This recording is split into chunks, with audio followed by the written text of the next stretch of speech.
అందరికీ నమస్కారం. Welcome to the point. ఎన్నికల వాతావరణం ర్యాపిడ్ గా పుంజుకుంటోంది. ఇక ఏపీలో జరగబోయే పరిణామాలపై సర్వత్రా విపరీతమైన ఆసక్తి నెలకొని ఉన్న విషయం కూడా చూస్తున్నాం మనం.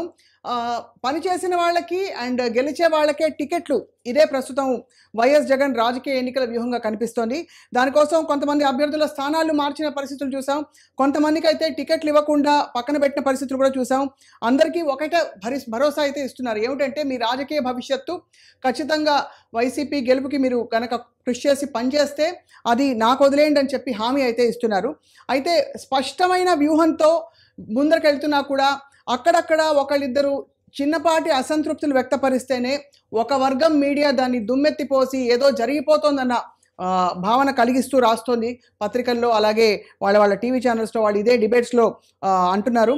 అయితే వైసీపీలో అల్లకల్లోలం అని అంటున్న ఈ వర్గం మీడియా కేసినేని నాని బయటికి వచ్చి అనేక విషయాలు ప్రస్తావించి అనేక పార్టీకి గుడ్ బై చెప్పడమే కాకుండా చంద్రబాబుని తీవ్రంగా విమర్శిస్తే మాత్రం దాన్ని చాలా క్యాజువల్గా తీసుకుంటున్నారు. సో దీన్ని ఏ విధంగా అర్థం చేసుకోవాలి? అండ్ అలాగే పార్టీకి రాజీనామా చేసి బాబుని ఏకిపారేసిన ఆయన గురించి రాయలేదు. చిత్రంగా ముందు జరగబోతున్న పరిణామాలు అంటే జనసేన పొత్తుతో సీట్లు అనౌన్స్ అయిన తర్వాత ఒకవేళ ఇంకా అసంతృప్తులు బయటకు వస్తే మరి దాన్నైనా ఎత్తి చూపిస్తారా, హైలైట్ చేస్తారా ఒక వర్గం మీడియా? ఇదే అంశంపై మాట్లాడబోతున్నాం. ఎలా ఉంది రాజకీయ భవిష్యత్తు అధికార పక్షానికి, ప్రతిపక్షానికి? కారుమూరి వెంకటరెడ్డి గారు ప్రస్తుతం అందరికీ సుపరిచిత వైసీపీ నాయకులు, అధికార ప్రతినిధి ఐ డ్రీమ్ స్టూడియోస్లో ఉన్నారు. అండ్ లైవ్లో జాయిన్ అవుతున్నారు సుందరరామ శర్మ గారు, వైఎస్ఆర్ కాంగ్రెస్ పార్టీ సీనియర్ నాయకులు. అండ్ వారు కూడా ఈ అంశంపై మాట్లాడబోతున్నారు. వాళ్ళు నమస్కారం సార్, శర్మ గారు.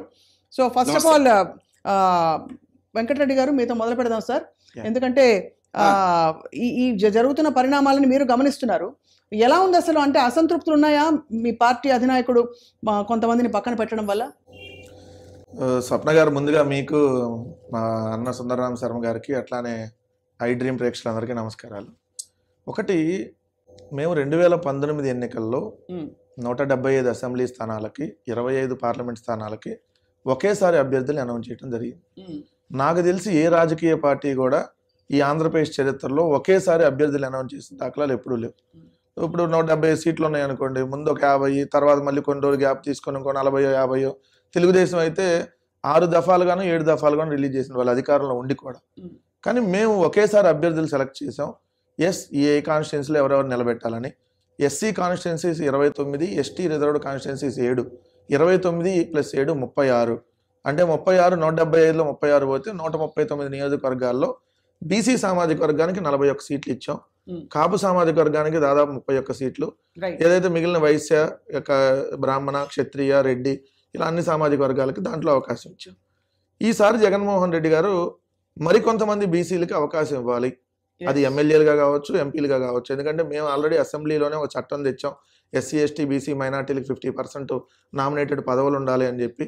అదేవిధంగా మేము ఎమ్మెల్సీ ఎన్నికల్లో కావచ్చు, మున్సిపల్ కార్పొరేషన్ చైర్మన్లు, నగర కార్పొరేషన్ చైర్మన్లు, ఏదైతే జనరల్గా రాష్ట్ర స్థాయి కార్పొరేషన్ చైర్మన్లు అన్నింటిలో కూడా అదేవిధంగా అవకాశం ఇస్తూ వచ్చాం.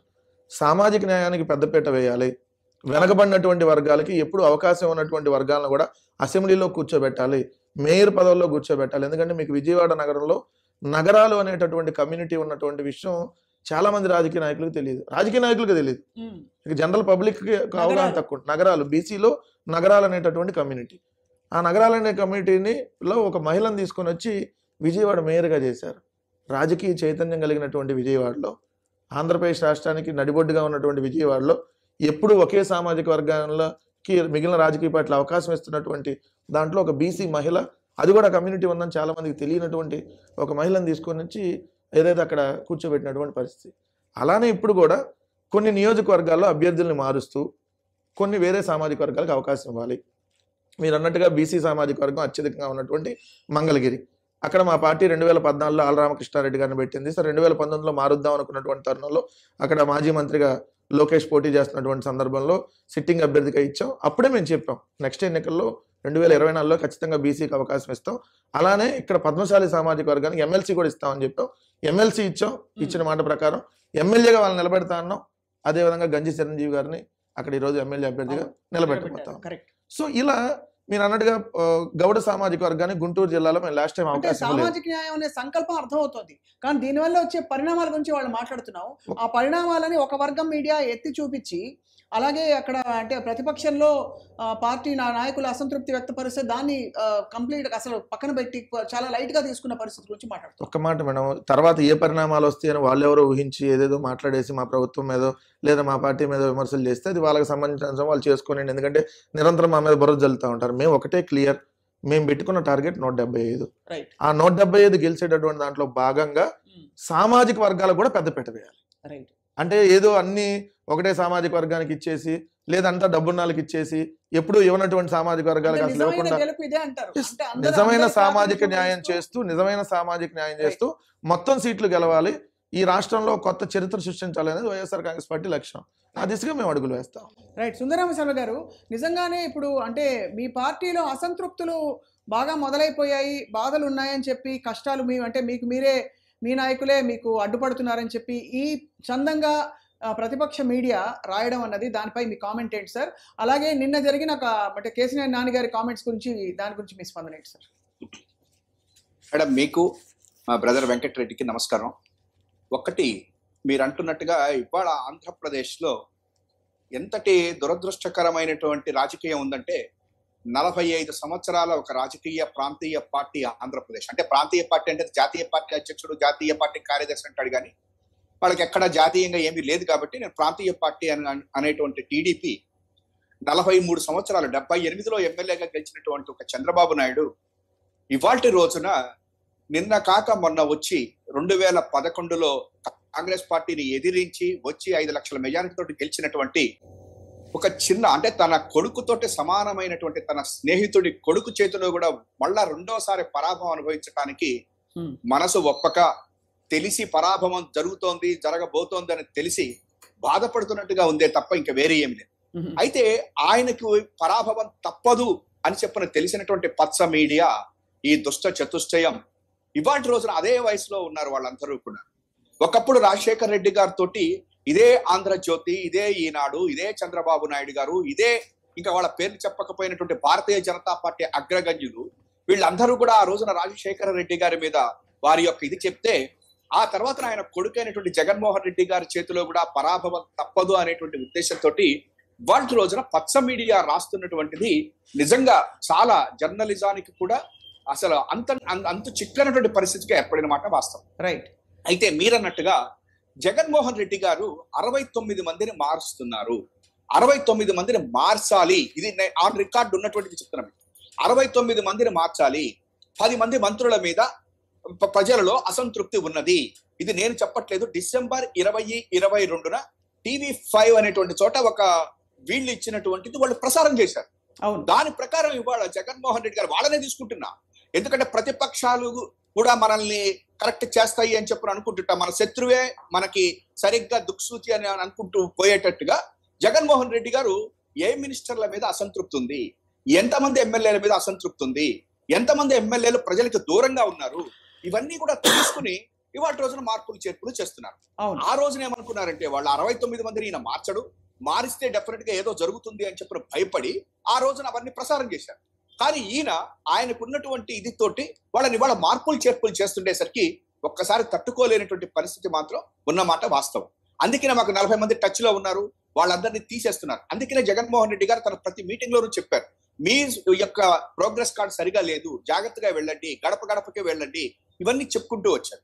అయితే ఇవాళ రోజున ఆశ్చర్యకరం ఏంటంటే, మా పార్టీ నుంచి వెళ్ళిపోయినటువంటి ప్రతి ఒక్కరు కూడా చాలా మంచివారట, చాలా నీతి పరులుట, వాళ్ళందరూని ఆయన జగన్ గారి మీద ఉన్నటువంటి అసంతృప్తితోటి వాళ్ళు వస్తున్నారట. మరి ఈయన మీద చంద్రబాబు గారి మీద ఉన్నటువంటి అసంతృప్తితో చంద్రబాబు గారిని తిట్టకుండానో కదా ఆ రోజున మా పార్టీలోకి వచ్చారు. నేనేమంటానంటే రాజకీయాలలో కొన్ని విలువలు ఉండాలి. ఎవరు ఏ పార్టీ అయినా మారచ్చు, దాన్ని నేను తప్పు పట్టను. కానీ మీ పార్టీలో ఉంటేనేమన్నా అది వాళ్ళు గొప్పవాళ్ళ, పక్క పార్టీలకు వెళ్తేనేమన్నా వాళ్ళందరూనేమన్నా పనికిరాని వాళ్ళు, లేకపోతే వాళ్ళ మీద అన్ని ఇది వస్తాయా? ఇదేనా ఆంధ్రజ్యోతి ఈనాడు రాసుకునేది ఆ TV5? నేనేమని చెప్తున్నానంటే, ఇవాళ కొంతమంది పార్లమెంట్ సభ్యుల మీద వచ్చింది. ఆ పార్లమెంట్ సభ్యులు చాలా సౌమ్యులుట, చాలా మంచివారట. మరి వాళ్ళు వచ్చింది మా పార్టీకి, మా దగ్గరికి వచ్చారు కదా. అప్పుడు చంద్రబాబుని ఎందుకు వదిలేశారు? ఇవాళ చంద్రబాబు గారిని ఎందుకు వదిలేసి కొంతమంది కేసీఆర్ నాని గారు లాంటి వాళ్ళు వెళ్ళిపోతున్నారు? మరి కేసీఆర్ రాణి గారు 2 సార్లు పార్లమెంట్ గెలిచాడు కదా తెలుగుదేశం పార్టీ మీద. మరి ఇవాళ ఆయన మాట్లాడుతున్నటువంటి మాటలు ఏంటి? వీళ్ళు మాట్లాడరా, వీటి గురించి రాయరా అని చెప్పని అడుగుతున్నా. నేను ఇంకొకటి కూడా చెప్తున్నా, ఇవాళ రోజున జగన్మోహన్ ఇక్కడ రెడ్డి ఒక్క గారు నిమిషం సార్, సుందరం సార్ గారు, కేసినేని నాని గారు అన్న మాటలు అంటే ఆయన కామెంట్స్ పై మీరు ఏమంటారు సార్? ఆయన కరెక్ట్ గా చెప్పాడు, వెన్నుపోటు పొడిచి ఉంటే నేను అసలు చంద్రబాబు పార్టీకి అంటే ఇంకా ఎక్కువే ఉండేవాడిని అన్నాడు. అదొక్క మాట చాలు అసలు. ఎందుకంటే చంద్రబాబు ఎట్లా వచ్చాడు అసలు? చంద్రబాబు గారు ఇవాళ రోజున ఈయన పెద్ద నాయకత్వం, విజనరీ, చాణక్యుడు ఇవన్నీ చెప్తున్నారు కానీ అంటే చెప్పుకునేటువంటి వాళ్ళు ఎవరంటే మళ్ళీ వాళ్ళే చెప్పుకుంటారు విజనరీ అవన్నీ అని. ఇవాళ ఆయన ఒక్కటే మాట అన్నాడు, నేను వెన్నుపోటు పొడిచుంటే అంటే చంద్రబాబు గారి లాగా నేను ఎన్టీ రామారావు గారిని వెన్నుపోటు పొడిచుంటే, ఆ రకంగా నేను చంద్రబాబుని కనుక వెన్నుపోటు పొడిచుంటే నేను ఎక్కడో ఉండేవాడిని అన్నాడు. That is enough. అంటే చంద్రబాబుకి వెన్నుపోట్లు పొడవటం, కుటుంబాలని చీల్చటం, కుటుంబంలో సంబంధించినటువంటి వాళ్ళ యొక్క అంతర్గతమైనటువంటి మనకు సంబంధం లేనటువంటి విషయాలను మీద ఆ పత్రికల్లో రాయటం, అది ఈయన చదవటం లేదా ఈయన చెప్పింది వాళ్ళు రాయటం, ఇది ఇప్పుడు కాదు. ఆల్మోస్ట్ జగన్మోహన్ రెడ్డి గారు 2011లో మొట్టమొదటిసారిగా పార్లమెంటుకి పోటీ చేసినప్పుడు ఇదే జరిగింది. ఆయన కుటుంబంలో ఆయనకు ఉన్నటువంటి వాళ్ళని కాంగ్రెస్ పార్టీ, దాని వెనుక ఉన్నటువంటి చంద్రబాబు నాయుడు గారు ఆ రోజున విజయమ్మ గారి మీద వైఎస్ వివేకానంద రెడ్డి గారికి మంత్రి పదవి ఇచ్చి పోటీ చేయించారు. కానీ జగన్మోహన్ రెడ్డి గారు ఎలక్షన్స్ అయిపోయిన తర్వాత అంత తన పెదనాన్న చిన్నాన్న ఓడిపోయినా కూడా మళ్ళా తీసుకుని వచ్చి బ్లడ్ రిలేషన్ మన పెద్ద నాన్నగా చూసుకోవాలని తెచ్చి ఆయనకి ఎమ్మెల్సీ సీట్ కూడా ఇస్తే ఇదే చంద్రబాబు నాయుడు, ఇదే బీటెక్ రవి కలిపి, ఇదే సీఎం రమేష్ కలిపి ఆయన కుట్రపూరితంగా ఓడించారా లేదా? ఇవాళ రోజున వాళ్ళ మీద ప్రేమ కారుస్తున్నారు. ఇదే అనిల్ కుమార్ ని తిట్టారు, ఇదే షర్మిల గారిని తిట్టారు, ఇదే ఇదే విజయమ్మ గారిని తిట్టారు, ఇదే భారత గారిని తిట్టారు. అట్లా తిట్టినటువంటి వాళ్ళు ఇవాళ షర్మిల గారు వస్తున్నట్ట కాంగ్రెస్ పుంజుకుంటుందని చంద్రబాబు అంటున్నాడంటే చంద్రబాబు అయిపోయాడు అని తనే చెప్పుకున్నాడు. కాంగ్రెస్ పార్టీ ఏమీ లేదు అని ప్రజలు చెప్తుంటే ఆయన షర్మిల గారు పుంజుకుంటుందేమో అని అన్నాడు అంటే చంద్రబాబు అయిపోయిందని చెప్పారని ప్రజలు నమ్ముతున్నారు మేడం. రైట్ వెంకటరెడ్డి గారు, ఇక్కడ కేసినేని నాని గారి అంటే తీవ్రమైన ఒక మనోవేదన ఆయన వ్యక్తపరిచి వెళ్ళిపోవడం, దాని గురించి మీ కామెంట్ ఏంటి? అలాగే ఇప్పుడు జరగబోతున్న పరిణామాలలో ఈ టికెట్లు అంటే సీట్లు పూర్తిగా అనౌన్స్ అయిన తర్వాత ప్రతిపక్షం పరిస్థితి ఎలా ఉండబోతుంది? అంటే ఇక్కడ సీనియర్లు ఆల్రెడీ కృషి చేస్తున్న వాళ్ళు, పెద్ద పార్టీలో కృషి చేస్తున్న వాళ్ళు ఉన్నారు, నిన్న మొన్న వచ్చిన వాళ్ళు ఆ పార్టీ నుంచి ఉంటారు, వీళ్ళ మధ్య కసరత్తులు ఎలా ఉండబోతున్నాయి? ఒకటి, ఇందాక మా అన్న సుందరరామ శర్మ గారు చెప్పిన దాంట్లో కుటుంబంలో చీలిక తేటం, అది చంద్రబాబు నాయుడు అనే అతనికి వెనతో పెట్టినటువంటి విద్య. చంద్రబాబు నాయుడు గారు ముందున్నది కాంగ్రెస్ పార్టీ. ఆయన ఆ రోజు ఏమన్నాడు, రామారావు గారి మీద నేను పోటీ చేస్తానని చెప్పి మెల్లిగా వచ్చి అదే తెలుగుదేశం పార్టీలో భువనేశ్వర్ గారు వెనకాల దాక్కొని మెల్లిగా రామారావు గారి వెనకుండి ఏదే కార్యక్రమాలు చేయాలో చేసి అదే రామారావు గారికి వెన్నుపోటు పొడిచి ఆ కుటుంబంలో ఆ కొడుకులు ఆ కూతుర్లు ఎవరైతే ఉన్నారో వాళ్ళందరినీ తన వైపు చేర్చుకొని ఏదైతే ఒక చీలిక తీసుకుని వచ్చేటటువంటి ప్రక్రియ చేశాడు. అదేవిధంగా దాని తర్వాత చూస్తే ఇప్పుడు కేసినేని నాని గారి ఫ్యామిలీలో కేసినేని నాని గారు 2 సార్లు సిట్టింగ్ ఎంపీ. సో వైఎస్ఆర్సీపీ గాల్లో కూడా ఆయన ఆ రోజు గెలుస్తున్నారు విజయవాడ నుంచి. సో అదే కుటుంబంలో వాళ్ళ బ్రదర్ని తీసుకొని వచ్చి ఇప్పుడు ఆయనకి సీట్ ఇస్తామని చెప్పి కేసినేని నాని గారి కుటుంబంలో చీలిక. అంటే వాళ్ళిద్దరూ గొడవలు పెట్టుకొని కొట్లాడుకోవాలి. అంతకుముందు భూమా నాగిరెడ్డి గారి ఫ్యామిలీలో కూడా ఇదే విధంగా తీసుకొని వచ్చి భూమా అఖిలప్రియకి భూమా మౌనిక మధ్య కూడా వీళ్ళే గొడవలు పెట్టారు. అదే భూమా నంద్యాలలో భూమా నాగిరెడ్డి గారు వాళ్ళ బ్రదర్కి సంబంధించినటువంటి వాళ్ళకి సీట్ ఇచ్చి ఇప్పుడు ఆ సీటు కూడా లేదని చెప్పి ఇంకో మైనార్టీకి ఎవరికి ఇస్తున్నామని చెప్పి అక్కడ అనౌన్స్ చేసినటువంటి పరిస్థితి. మరి ఎన్ని కుటుంబంలో చీలికలు తెచ్చి ఇప్పుడు ఇంకొక విషయం ఏంటంటే విజయవాడ ఎంపీ కూడా కేసీఆర్ నానికి ఇస్తారని కన్ఫర్మ్ లేదు, సరే చిన్నీకి ఇస్తారని కూడా కన్ఫర్మ్ లేదు. అది బీజేపీలో పొత్తులో వెళ్ళింది అనుకోండి, నాని అవుట్, చిన్ని అవుట్, ఇంకో బన్నీయో ఎవరో వస్తారు ఆ ప్లేస్ లోకి. అంటే ఈ విధంగా రాజకీయంగా వాళ్ళు వాడుకోవటం ఆయనకి ముందు నుంచి అలవాటు. ఇక్కడ మేము ఒకటి స్పష్టంగా చెప్తున్నాం, మీకు ముందున్న ముసళ్ళ పండుగ, తొందరపడొద్దు. ఇప్పుడు కేసీఆర్ నాని ఒక్కడే అనుకుంటున్నారు, అదేది మీకు సీట్ ఇవ్వకపోతే ఇప్పుడు కేసీఆర్ నానితో పాటుగా మీరు ఎవరైతే జనసేనతో రేపు పొత్తులో భాగంగా 20 25 ఎన్ని సీట్లు ఇస్తారో రేపొద్దున అక్కడ మీకు ముందు సినిమా కనపడబోతా ఉంది. ఇప్పుడు ఏదో మా దగ్గర మేము మన 11 మందిని మార్చాం, దాంట్లో ఒక ఆయన వెళ్ళిపోయాడు, ఆళ్ళ రామకృష్ణారెడ్డి గారు. ఇప్పుడు మొన్న ఏదైతే 27 సీట్లకు సంబంధించి 24 అసెంబ్లీ 3 పార్లమెంట్కి సంబంధించి మారితే ఎవరో ఒకళ్ళిద్దరు అసంతృప్తిగా మాట్లాడారు, ఇంకెవరో కూడా మాట్లాడినటువంటి సందర్భాలు లేవు. వాళ్ళు కూడా మళ్ళీ ఏమంటున్నారు, మేము వైఎస్ఆర్ కాంగ్రెస్ పార్టీని అంటిపెట్టుకున్నాం అంటున్నారు. అంటే మా దగ్గర మార్చిన వాళ్ళలో ఎవరో ఒకళ్ళిద్దరు వెళ్ళిపోతున్నారు, మిగిలిన వాళ్ళందరూ కూడా మా పార్టీని అంటిపెట్టుకుని ఉన్నారు. రేపొద్దున మీ పరిస్థితి అలా ఉండదు. ఎందుకంటే మళ్ళీ మీరు బీజేపీతో పొత్తు అంటే అక్కడ కొన్ని సీట్లు ఇవ్వాలి, మళ్ళీ అక్కడ ఇంకో సినిమా మీకు రేపు కనపడబోతా ఉంది. సో ఎందుకు తొందరపడతారు? ఏదో పక్కన ఏం జరుగుతుందని మా మీద మీరు అంటున్నారు కదా, అంటే పక్క పార్టీలో అంటే వాళ్ళు టీడీపీ సీనియర్ నేతలు కూడా కొంతమంది పోటీ చేయమని అంటున్నారు. ఇప్పుడు విజయగల్లా గారు కానీ మరి దాంట్లో ఇంకా ఇంపార్టెంట్ మీరు చెప్పింది గుంటూరు ఎంపీగా ఉన్న గల్లా జయదేవ్ గారు, ఆయన అసలు నేను రాజకీయాల నుంచి తప్పుకున్నా, ఈ తెలుగుదేశం పార్టీలు ఎన్నాళ్ళుండి నేను అనవసరంగా నాశనం అయ్యా, ఉన్నటువంటి పేరు కూడా చెడగొట్టుకున్నా అని చెప్పి ఆయన స్వయంగా రేపు పోటీ నుంచి విరమించుకుంటున్నటువంటి పరిస్థితి. ఎందుకు చూపిస్తారు? వాళ్ళ ఇంట్లో ఉన్నటువంటి బొక్కలను ఎందుకు చూపిస్తారు? అవతలాలు అక్కడ ఏమి లేకపోయినా కూడా వీళ్ళే ఒకటి దూర్చి ఇదిగోండి బొక్కబడిందని గుచ్చి మరీ చూపించేటటువంటి ప్రయత్నం చేస్తారు. నేను ఒకటి అంటుంది ఏంటంటే క్లియర్ గా మా పార్టీలో మేము సీట్లు మారుస్తున్నాం, దాని గురించి మీరు ఎందుకు ప్రతిగా ఆలోచిస్తున్నారు? అంటే ఏంటి? మేము అనుసరిస్తున్నటువంటి వ్యూహాలు, మేము తీసుకుంటున్నటువంటి మార్పులు, లేదంటే మాకు సంబంధించి మేము తీసుకుంటున్నటువంటి ప్రతి ఒక్క డెసిషన్ మీద మీరు మాట్లాడుతున్నారంటే మా పార్టీ డెసిషన్స్ మీద, అంటే మా పార్టీలో మేము తీసుకుంటున్న నిర్ణయం కరెక్టనే కదా దానికి అర్థం. దానివల్ల మీకు నష్టం జరగబోతుందనే కదా అర్థం. అది క్లియర్ గా కనపడతా ఉంది. ఎందుకంటే చంద్రబాబు నాయుడు గారు ఏమో మారిపోతే కరెక్ట్ అంట. ఏది ఆయన చంద్రగిరి నుంచి కుప్పం మారచ్చు, అది కరెక్ట్. ఇదే అంతర్జాతీయ మహిళా అధ్యక్షురాలు ఉందాం, మామూలుగా ప్రపంచానికి బాగా తెలిసిన వ్యక్తి అంగలపూడి అనిత గారు అని, ఆమెమో పాయకరావుపేట ఎమ్మెల్యేగా ఉండి కొవ్వూరుకి వెళ్ళొచ్చు, చంద్రబాబు నాయుడు గారు ట్రాన్స్ఫర్ చేయొచ్చు. అదేవిధంగా గంటా శ్రీనివాసరావు గారు భీమిల ఎమ్మెల్యేగా ఉండి విశాఖపట్నం నార్త్కు ట్రాన్స్ఫర్ చేయొచ్చు. అదేవిధంగా ఆయన ఉన్నాడు బీర్ హెల్త్ డ్రింక్ అన్నాడు, ఆయన పేరు జవహర్ గారు, ఆయనేమో కొవ్వూరు నుంచి కృష్ణా జిల్లా తిరువూరుకి మార్చొచ్చు. సిద్ధారాఘవరావు గారు దర్శించి ఎంపీగా ఒంగోలుకి పంపించవచ్చు. వీళ్ళేమో ఈ ట్రాన్స్ఫర్లు చేయొచ్చు, మేమేమో మార్పులు చేర్పులు చేస్తే ఇక్కడ ఏదో జరిగిపోతుంది. నానిగారి నుంచి చిన్నికి ఎందుకు సార్? గుడివాడలో రావి వెంకటేశ్వరరావు గారికి అంతకుముందు సీట్ ఇచ్చారు, తర్వాత దేవినేని అవినాష్కి ఇచ్చారు, మొన్న మళ్ళీ రావి వెంకటేశ్వరరావు గారికి అన్నారు, మళ్ళీ ఇప్పుడు కొత్త అన్నారాయని తీసుకొని పెట్టారు. అంటే మీరేమో సంవత్సరానికి ఒక ఇన్ఛార్జికి మార్చొచ్చు. మొన్నటిదాకా పామరు కాన్స్టిట్యున్సీలో మా పార్టీలోంచి వెళ్ళిన ఉప్పులేటి కల్పన మీకు ఇన్ఛార్జ్, ఆమె చేత పోటీ చేయించారు, ఓడిపోయింది. అంతకుముందు వరలరామయ్య మీ క్యాండిడేట్, ఆయనకి హ్యాండ్ ఇచ్చి ఎవరైతే మా పార్టీలోంచి వెళ్ళినా సీట్ ఇచ్చారు, ఇప్పుడు ఆమెకు కూడా హ్యాండ్ ఇచ్చి మళ్ళీ ఇంకొకరికి అంటున్నారు. అంటే ఏం దానికి అర్థం? అంటే మీరేమో మారిస్తేనేమో కరెక్ట్ చేసినట్టు, మేమేమో సామాజిక న్యాయంలో భాగంగా సామాజిక న్యాయాన్ని సాధిస్తూ 175 సీట్లు గెలిచేటటువంటి లక్ష్యంతో మేము ముందుకెళ్తేనేమో మీకు ఇబ్బంది కలుగుతుందని, అంటే మీరు ఎటు ఓడిపోతారని ఆల్రెడీ ఫిక్స్ అయ్యారు కాబట్టి. అంతకుముందు ఎందుకు కనీసం 1-2 సీట్లన్నా గెలుస్తే అనేటువంటి ఆలోచన ఉండేది వాళ్ళకి. ఇప్పుడేంటి?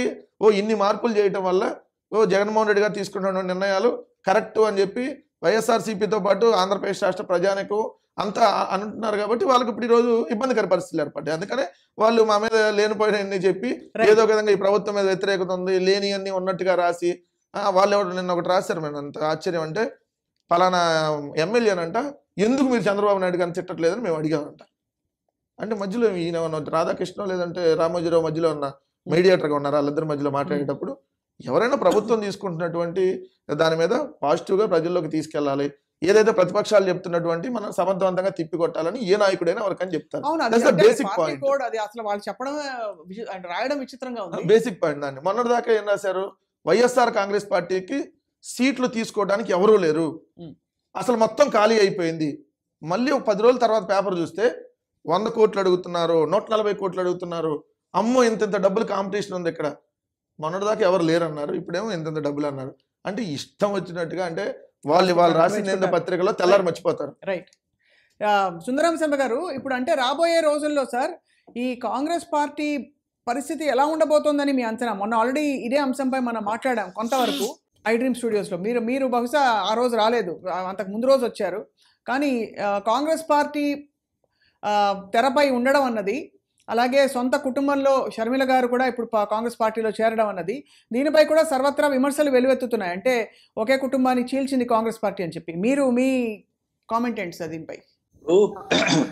కుటుంబం ఇప్పటికీ ఎప్పటికీ కూడా రాజశేఖర రెడ్డి గారి యొక్క కుటుంబంగానే ఉన్నది. ఆ బ్లడ్ రిలేషన్స్ ని జగన్మోహన్ రెడ్డి గారు మొదటి నుంచి కాపాడుతూనే వచ్చారు. ఆ విషయాన్ని ఇందాక నేను అదే చెప్పాను.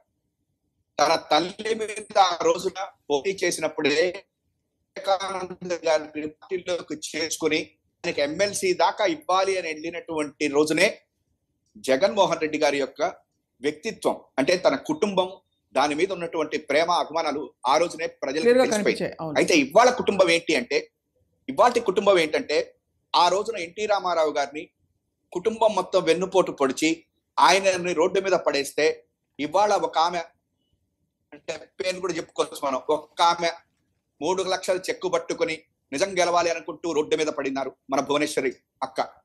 నెక్స్ట్ ఇంకొక ఆమె కాంగ్రెస్ లో 10 సంవత్సరాలు కేంద్ర మంత్రి పదవి అనుభవించి అవును. ఆ రోజున చక్కటి అన్ని అనుభవించిన తర్వాత ఇవాళ ఇంకొక బీజేపీ పార్టీకి వచ్చి ఆమె రోడ్డు మీద పడ్డారు. ఇక కొడుకుల సంగతి మీరు చెప్పక్కర్లేదు. అల్లుళ్ళు ఇద్దరు ఇవాళ రోడ్డు మీదకి వచ్చారు. సరే, మొదటి నుంచి కూడా ఇదే పరిస్థితి. ఆ తర్వాత మనవాడు కూడా ఇప్పుడు రోడ్డు మీదకి వస్తున్నారు. అంటే కర్మ అనేటువంటిది సిద్ధాంతం ఇవాళ ఏ రోజునైతే ఎన్టీఆర్ ని రోడ్డు మీదకి లాగేందో ఆ కుటుంబం మొత్తం ఇవాళ ఒక్క జగన్ మోహన్ రెడ్డి అనేటువంటి ఒక్క చిన్న వయసులో చిన్న వ్యక్తి మీద ఉన్నటువంటి అసూయ, ద్వేషం, ఈర్ష్యతోటి రోడ్డు మీద పడ్డారు. అంటే కర్మఫలం ఆ కుటుంబాన్ని వెంటాడుతూనే ఉన్నది. ఇప్పటికైనా వాళ్ళు దీన్ని చూసి కొంచెం జాగ్రత్త పడితే మంచిది. There is no doubt Jaganmohan Reddy గారి యొక్క పాలసీల మీద కానీ, జగన్మోహన్ రెడ్డి గారి యొక్క ప్రభుత్వ విధానాల మీద కానీ వాళ్ళకి ఎట్లాంటి ఇవున్నప్పటికీ కూడా మనకు అభ్యంతరం లేదు. దాని మీద విమర్శలు చేయడానికి కూడా మనకు అభ్యంతరం లేదు. కానీ తన చెల్లెలు, తన తల్లి గురించి కూడా మాట్లాడేటువంటి హీనమైనటువంటి పరిస్థితికి చంద్రబాబు దిగజారిన రోజునే ఈ రాష్ట్ర రాజకీయాలు చాలా దురదృష్టకరంగా మారిపోయినాయి. అంతకంటే భారతి గారి గురించి మాట్లాడేటువంటి విధానం, లేకపోతే రేపు జైలుకి వెళ్ళిపోతున్నారు, భారతి గారు సీఎం అయిపోతారు అనేటువంటి మాటలు మాట్లాడినటువంటి వీరి యొక్క కుటుంబం, ఎవరైతే మహిళలు ఉన్నారో వాళ్ళందరూ ఇవాళ ఎక్కడున్నారో అనేది ప్రజలు చూస్తా ఉన్నారు. నేను ఇవాళ ఒక్కటే చెప్తా ఉన్నా, మీరు అన్నట్టుగా ఇవాళ జగన్మోహన్ రెడ్డి గారు సీట్లు మారుస్తున్నా, లేకపోతే వేరే చోటకి మంత్రుల్ని మారుస్తున్నా, అదంతా ఆయన సొంతంగా పార్టీ పెట్టుకున్నారు. ఆ పార్టీ విధి విధానాల కోసం తను 175 సీట్లలో గెలవాలి అనేటువంటి ఒక ఇదితోటి ఆయన వెళ్తున్నారు. ఆయన యొక్క పాలసీల మీద విమర్శించడం వరకు తప్పు లేదు. కానీ షర్మిల గారి విషయంలో కూడా నేను ఒకటే చెప్పదలుచుకున్నా, నేను ఆమె పొరపాటును కూడా ఆమె యొక్క దీని మీద మనం మాట్లాడాల. కానీ మీరు కాంగ్రెస్ పార్టీ అని చెప్పనంటే కొంతమంది ఒక్కొక్కప్పుడు రాంగ్ ఇవి తీసుకుంటా ఉంటారు. మనకి తెలియక ఏ గుర్రం అంటే ఈ రేసుల్లో ఉన్నటువంటి వాళ్ళకి వీళ్ళకి బాగా తెలుస్తుంటుంటే మనం చూస్తూ ఉంటుంటాం. అది పరిగెత్తుతుందేమో అనుకుని ఆ గుర్రం మీద కాస్తారు, మొత్తం ఆస్తులు పోగొట్టుకుంటారు, అన్ని పోగొట్టుకుని అవుతుంటారు.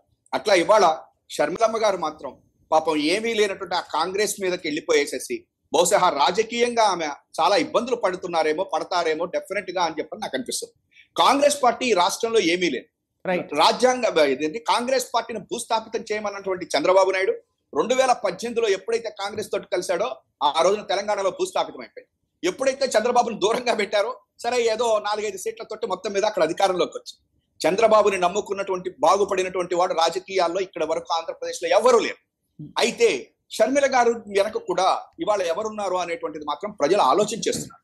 కాదంటే ఎవరైతే ఆమె వెళ్ళి కాంగ్రెస్ లో చేరితే నన్ను అంటారా అని చెప్పి చంద్రబాబు నాయుడు గారు ప్రశ్నిస్తున్నారు. అంటే నన్ను అంటారా, ఎక్కడ ఏం జరిగినా నేనే నా బాధ్యుని అని అంటే అంటూనే మళ్ళా ఇంకొక మాట కూడా అన్నాడు, నేనే నా బాధ్యుని అంటూ. షర్మిల గారు కాంగ్రెస్ లో చేరటం వల్ల కాంగ్రెస్ పుంజుకుంటుంది అంటున్నాడు. అది కూడా అన్నాడు. నేను అదే డైలాగ్ అంటే నాకు అర్థం కాల. సరే, ఇప్పుడు నాకేం బాధ్యత అంటలో సరే ఏదో అన్నాడు అనుకుంటాం. కానీ ఆమె కాంగ్రెస్ పుంజుకుంటుంది అంటే నీకెందుకు, అంటే నువ్వు పుంజుకోవటం లేదని చెప్తున్నావా, లేకపోతే నువ్వు పెట్టు గెలవు కాబట్టి ఆమెను ముందు పెట్టి యుద్ధం చేద్దామని అనుకుంటున్నావా, ఏమనుకుంటున్నాడో మనకు అర్థం కాలే. నిన్న ఆయన దాంట్లో అది ఇక్కడ ఒకటి మాత్రం నిజం, షర్మిల గారు కాంగ్రెస్ పార్టీలో చేరటం మూలకంగా మనం ఆమె పర్సనల్ ఇది లేదు కానీ కాంగ్రెస్ పార్టీ మాకు వ్యతిరేకం.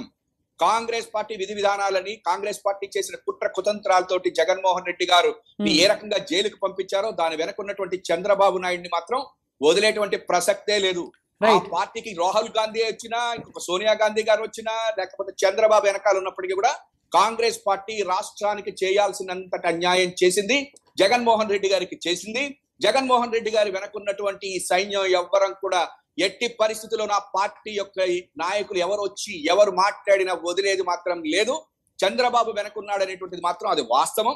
చంద్రబాబు యొక్క దగ్గర ఒక్కటే ఉందండి, ఒక్కటే చిన్నగా, చంద్రబాబు తెలుగుదేశం పార్టీ జనసేన బ్రాకెట్ లో ఉంటుంది. అది తర్వాత చంద్రబాబు జనసేన, ఇది కాంగ్రెస్, కమ్యూనిస్టులు అందరూ వాళ్ళే. అన్ని పార్టీల్లోనూ తన మనుషుల్ని డబ్బులతోటి ఇచ్చో లేకపోతే ఇంకొక రకంగానో అక్కడ పెడతాడు. ఇవాళ ఒక్కడ చూసా, ఇందాక వస్తూ రామకృష్ణ గారు మాట్లాడుతూ ఉన్నారు ఏది చంద్రబాబు నాయుడు గారి గురించి. ఈయనకి ఎందుకండి, ఈయన పార్టీ గురించి ఈయన మాట్లాడుకోడు, ఈయన పార్టీ ఎక్కడ పోటీ చేస్తుందో చెప్పడు, అసలు ఈ యొక్క రాష్ట్రం యొక్క పాలసీల గురించి చెప్పడు. ఇంకా నారాయణ గారిని మధ్యలో వస్తుంటాడు ఆయన అదే మాట్లాడతాడు, ఈ కమ్యూనిస్టుల యొక్క ఇది అది. నెక్స్ట్ ఇప్పుడు కాంగ్రెస్ పార్టీ ఓటుకు నోటాతోటి కూడా పోటీ లేని కాంగ్రెస్ పార్టీ గురించి ప్రజలు ఎప్పుడో మర్చిపోయారండి. కాంగ్రెస్ లేదు ఈ ఆంధ్రప్రదేశ్ లో, ఉన్నది ఒకటే కాంగ్రెస్, అదే వైఎస్ఆర్సిపి, అదే జగన్ కాంగ్రెస్. కాబట్టి ఇవాళ రోజున ఎవరు వచ్చినా ఎవరు వెళ్ళినా ఈ రాష్ట్రంలో మాత్రం జగన్ గారి యొక్క రథచక్రాల కింద ఈ టీడీపీ, చంద్రబాబు బి టీములు, ఏ టీములు, A to Z అన్ని నలిగిపోవాల్సిందే 2024 ఎన్నికల్లో అని మాత్రం ప్రజలు మాత్రం రెడీగా ఉన్నారు. వాళ్ళు అంటున్నారు 10 రోజులే 100 రోజులే అంటున్నారు. 100 రోజుల లోపలనే మీ అందరూ కూడా జగన్నాథ రథ చక్రాల కింద నలిగిపోబోతున్నారు. 175కు 175 ఎట్లా కొట్టాలి, నేను అన్న మాట ఎట్లా నిలబెట్టుకోవాలని జగన్మోహన్ రెడ్డి గారు. రైట్ సుందరరామ శర్మ గారు, వెంకటరెడ్డి గారు ముగించే లోపు ఇంకొక ప్రత్యామ్నాయం అంటే అది ప్రత్యామ్నాయం అంటారా లేకపోతే ఎలా చూస్తారా మీరు? కానీ ఇప్పుడు మీ అసంతృప్తి గనక ఉంటే నాయకుల్లో వాళ్ళు ఇట్నుంచి కానీ అట్నుంచి కానీ వెళ్ళి ఆ గూటికి చేరే అవకాశాలు కనిపిస్తున్నాయా? దాన్ని మీరు ఏమన్నా పరిగణన తీసుకుంటున్నారా? ఒకటైతే స్పష్టం, షర్మిల గారు కాంగ్రెస్ పార్టీలో ఉంటారా, కిరణ్ కుమార్ రెడ్డి ఉంటాడా, ఇంకొకళ్ళు ఉంటారా, ఎవరున్నా మాకు కాంగ్రెస్ పార్టీ ప్రత్యర్థి. బీజేపీలో సోమవీర్రాజు ఉంటాడా, పురంధేశ్వర్ ఉంటుందా, లేదంటే రేపొద్దున ఇంకొకళ్ళు ఎవరన్నా అధ్యక్ష పదవి తీసుకుంటారు, ఎవరున్నా మాకు బీజేపీ వ్యతిరేకం. తెలుగుదేశం పార్టీలో చంద్రబాబు ఉంటాడా, చంద్రబాబు తర్వాత లోకేష్ అవుతాడా, లేదా బాలకృష్ణ తీసుకుంటాడా, లేదు ఇంకేదన్నా ఉండి జూనియర్ ఎన్టీఆర్ తీసుకున్నా మాకు తెలుగుదేశం వ్యతిరేకం. అంతే, ఇది మా క్లియర్ స్టాండ్. అంటే మీ పార్టీల పరంగా పార్టీ పరంగా మాకు పార్టీ అనేది వ్యతిరేక స్టాండ్. దాంట్లో ఒకళ్ళు వస్తారు, ఇంకోళ్ళు పోతారు, మళ్ళీ ఇంకోళ్ళు జాయిన్ అవ్వచ్చు, మళ్ళీ వీళ్ళు ఇంకో పార్టీలోకి వెళ్ళొచ్చు. ఆ పార్టీలో ఎవరు వస్తారు ఎవరు పోతారు అనేది మాకు సంబంధం లేనటువంటి విషయం. ఒకటైతే స్పష్టం, షర్మిల గారిని రాంగ్ ట్రాక్ లోకి తీసుకొని వెళ్ళి ఏదో ఇక్కడ చేయాలి, జగన్మోహన్ రెడ్డి గారి కుటుంబంలో ఏదో చీలకు వచ్చింది, తల్లిని వదిలేశాడు, చెల్లిని వదిలేశాడు, ఏ విధమైతే ప్రచారం చేశారో ఆ ఛానల్లో. ఎవరికి రాంగ్ అంటారు? ఇది ఎవరికి? షర్మిల గారిని రాంగ్ ట్రాక్ లోకి తీసుకొని వెళ్ళి, అంతే కదా. ఇప్పుడు రాంగ్ ట్రాక్ లో తీసుకెళ్ళడం వల్ల వైఎస్ఆర్ తెలంగాణ పార్టీ పెట్టించారు.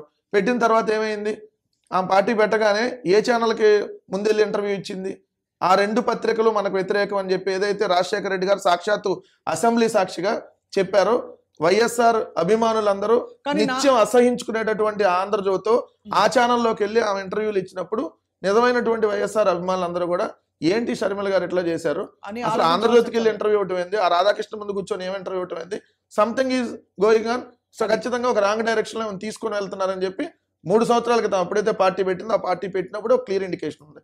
తర్వాత మీరు అబ్జర్వ్ చేశారు లేదో, ఆ పార్టీ పెట్టిన ఒక ఏడాదిలోనే ఆంధ్రాకు కూడా రాబోతుందని చెప్పి ఇదే ఎల్లో మీడియా ముందు ప్రచారం చేసింది. ఎలా తెలిసింది ఎల్లో మీడియాకి ఆంధ్ర రాబోతుందని? అది ఆంధ్ర ఏం వస్తుంది, వైఎస్ఆర్ తెలంగాణ పార్టీకి అయితే ఆంధ్ర రాదుగా, అది తెలంగాణలో పెట్టినటువంటి పార్టీ.